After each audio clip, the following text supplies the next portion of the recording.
श्री रामचरितमानस का page number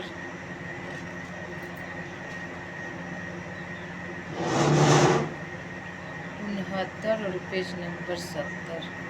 मंगल भवन अमंगलहारी द्रवहु सुदशरथ अजर बिहारी। राम सिया राम सिया राम जय जय राम। राम सिया राम जय जय राम। ओ दीनी दयालु बिरदेश में भारी हरहु नाथ मम संकट भारी। राम सिया राम जय जय राम। राम सिया राम जय जय राम। ओ कलियुग केवल नामी आधारा सुमिरी सुमिरी नर उतरहि पारा। राम सिया राम जय जय राम। राम सिया राम जय जय राम।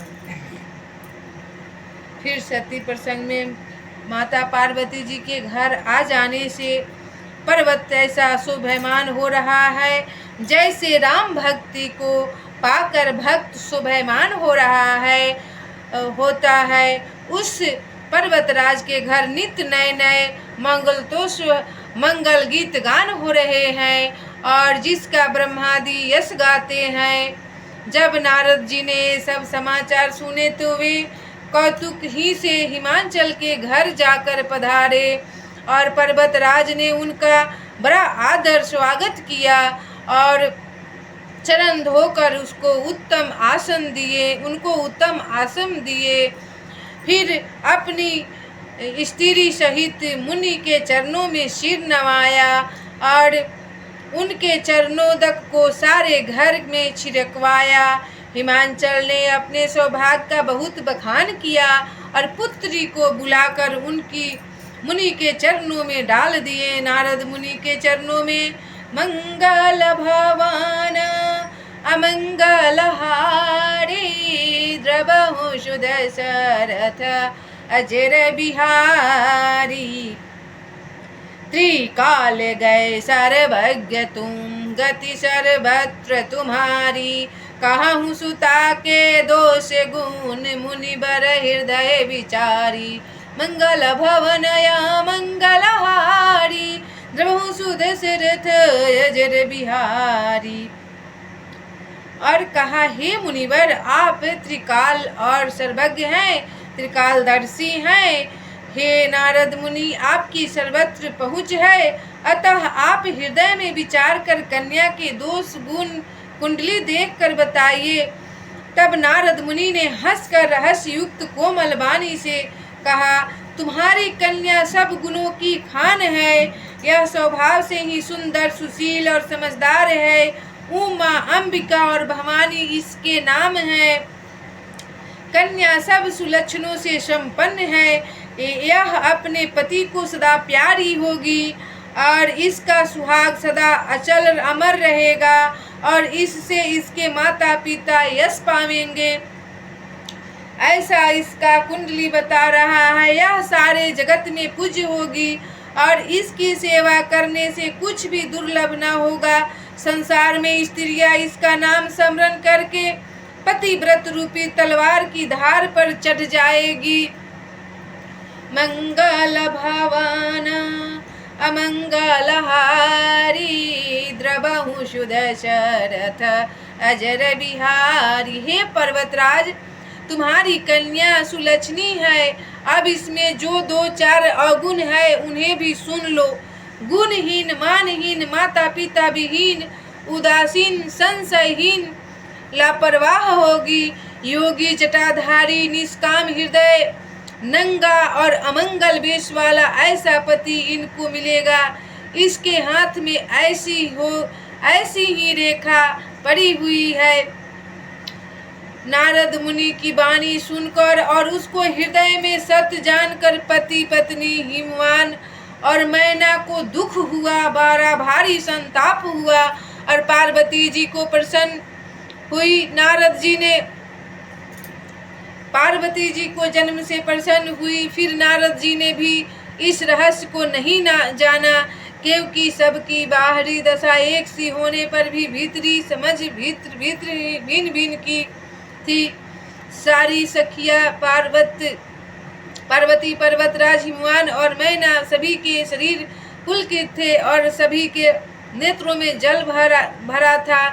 देवर्षि के वचन असत्य नहीं हो सकते, यह विचार कर पार्वती ने उन वचनों को हृदय में धारण कर लिया। उन्हें शिव जी के चरण कमलों में स्नेह उत्पन्न हो आया,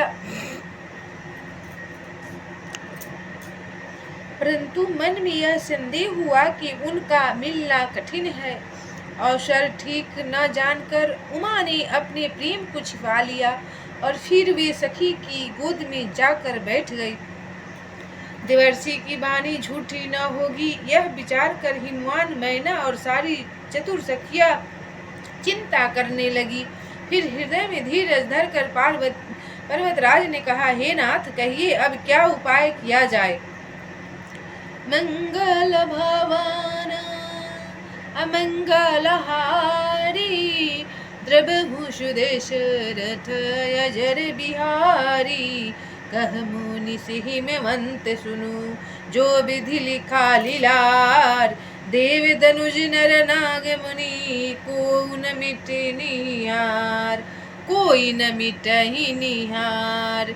मंगल भवन या मंगलहारी, द्रवभूषु दशरथ अजर बिहारी, दीन दयालु वीर दिशा में भारी, हरहु नाथ मम संकट भारी।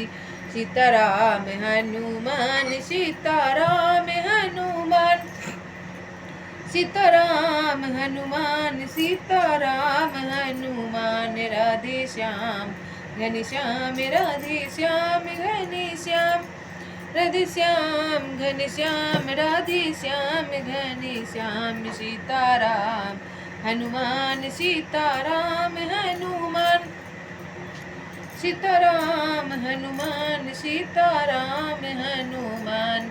दया करो श्री राम दया करो श्री राम, दया करो हनुमान दया करो हनुमान। सीताराम हनुमान सीताराम हनुमान, सीताराम हनुमान सीताराम हनुमान। राधे श्याम घनश्याम राधे श्याम घनश्याम, राधे श्याम घनश्याम राधे श्याम घनश्याम। सीताराम हनुमान सीताराम हनुमान, सीताराम हनुमान सीताराम हनुमान।